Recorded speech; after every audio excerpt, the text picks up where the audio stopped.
Pada kesempatan kali ini, kami akan menyajikan sebuah video media pembelajaran tentang ajaran karma pala. Adapun standar kompetensi dalam media pembelajaran kali ini yaitu untuk memahami ajaran karma pala sebagai tinjauan perilaku dalam kehidupan sehari-hari. Kompetensi dasar 1. Menunjukkan ajaran karma pala dalam kehidupan sehari-hari. Yang kedua, menjabarkan konsep ajaran karma pala dalam agama Hindu. Adapun indikator dalam media pembelajaran kali ini yaitu yang pertama, menunjukkan ajaran karma pala dalam kehidupan sehari-hari. Yang kedua, menjelaskan pengertian karma pala. Yang ketiga, menyebutkan sifat-sifat ajaran karma pala. Yang keempat, menyebutkan bagian-bagian dari karma pala. Pembelajaran ini memiliki tujuan yaitu agar peserta didik mampu menjelaskan pengertian karma pala dan juga mampu memahami ajaran karma pala dalam kehidupan sehari-hari dengan rasa ingin tahu, tanggung jawab, disiplin selama proses pembelajaran, bersikap jujur, santun, percaya diri, dan pantang menyerah, serta memiliki sifat responsif atau berpikir kritis, dan proaktif atau kreatif, serta mampu berkomunikasi dan bekerja sama dengan baik.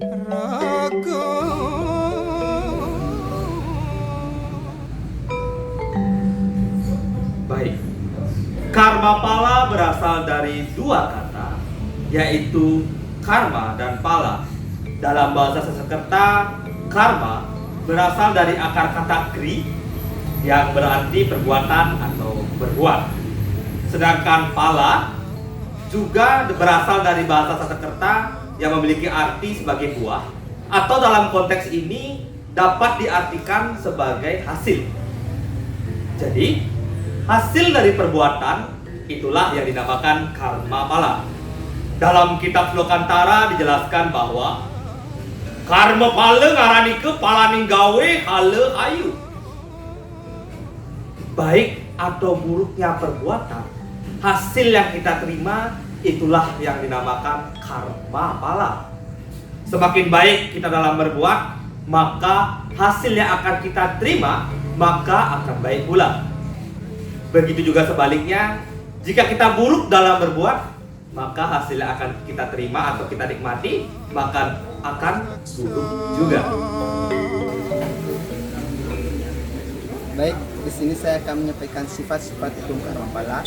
Yang pertama yaitu sifatnya pasti dan tidak terbatalkan, yang dimana semua orang pasti mendapatkan suatu karma sesuai dengan perbuatan yang dilakukan.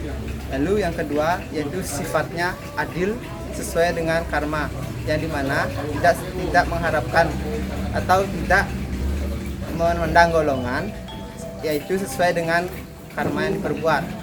Lalu yang ketiga ada sifatnya universal, yaitu berlaku untuk semua orang. Sekarang kita jelaskan mengenai bagian-bagian dari karma pala. Yang pertama yaitu sancipta karma pala, yang mana artinya berbuat dahulu, hasilnya kita terima sekarang.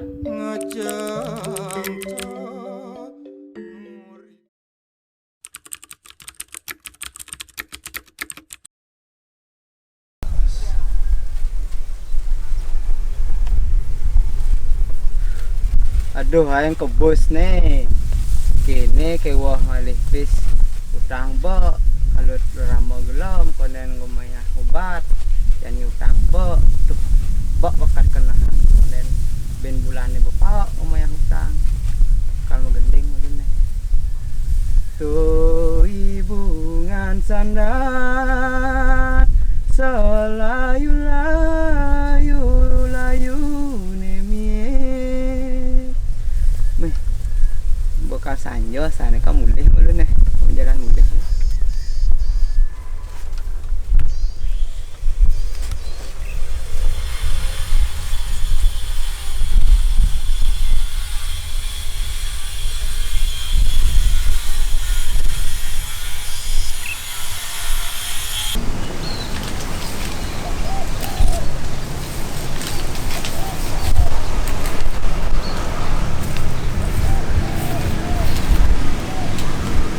Aduh, kebus aja no, jauh aja nih rumah kamu negak malu nih.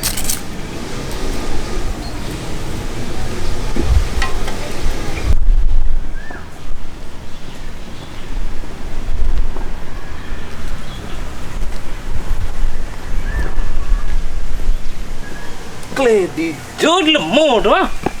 Sing cawang awak nang lautang bak ya mesti sing ke sendiri penting jelemu orang bos pangsata orang sendanya uliang pisake kalau matiang nasne meh man matiang sing arah gue gak peduli gue bakal mati ih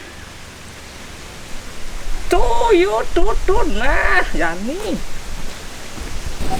Duh, kene kebus bumi ya. Engke ente sing mati. Lah kebus ini nih.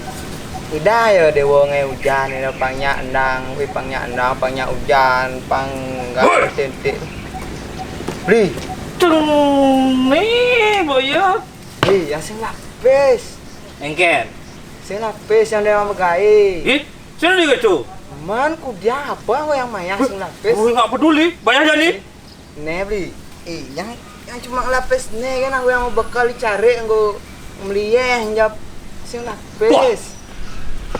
menjani kengken kena cai nih Sing yang nawang yang sing megayo dan megahe sing lapis. Ih. Kan beli. malem dah ku Dong bli.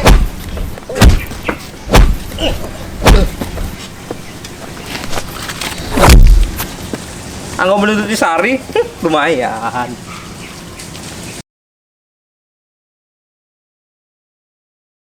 2,000 years later.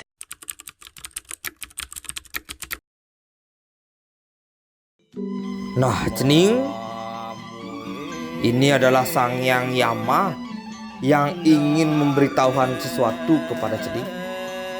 Karena dosa Cening di dunia pada kehidupan sebelumnya terlalu besar, maka pada kehidupan selanjutnya saat engkau bereinkarnasi, maka aku, Sang Yang Yama, menjadikan engkau sebagai seekor cacing.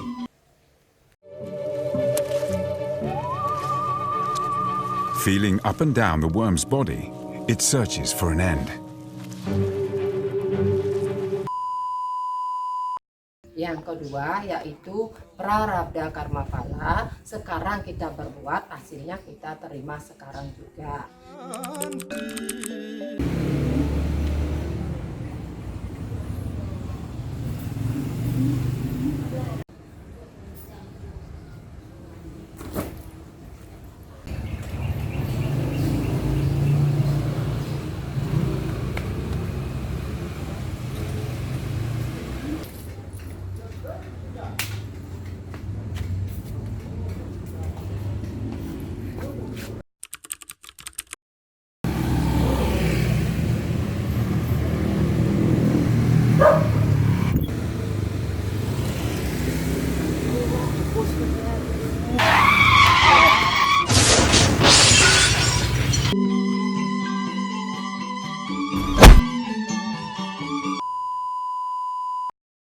Nah, yang ketiga yaitu kriya mana karma pala, berbuat sekarang hasilnya kita terima di masa yang akan datang.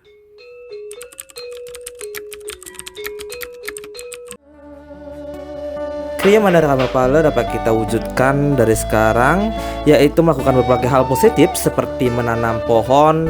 Penanaman pohon yang paling tren pada saat ini adalah penanam pohon bakau di hutan-hutan mangrove.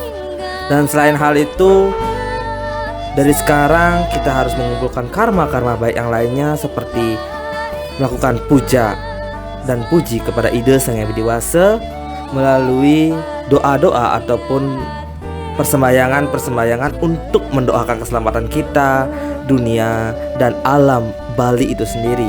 Sehingga keindahan dari geologi atau keindahan alam Bali itu sendiri masih dapat kita nikmati di masa yang akan datang, dan masih juga akan dapat dinikmati oleh anak cucu kita di masa yang akan datang.